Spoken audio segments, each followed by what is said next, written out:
این روزا خیلیا دوست دارن مدیتیشن کنن ولی یه چیزایی شنیدن که میترسن. مثلا فکر میکنن اگه چشمشون رو ببندن روحشون جدا میشه و اگه برنگرده میمیرن، یا اینکه چشمشون رو ببندن باید وارد خلسه بشن و از این جهان کنده شن.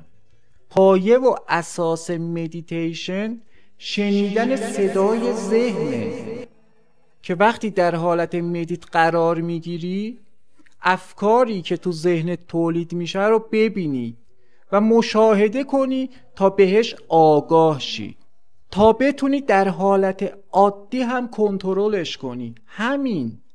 حالا بعد اینکه آگاه شدی و به سکوت ذهن رسیدی، یه سری چیزا هم میتونی تجربه کنی، مثل پرواز روح.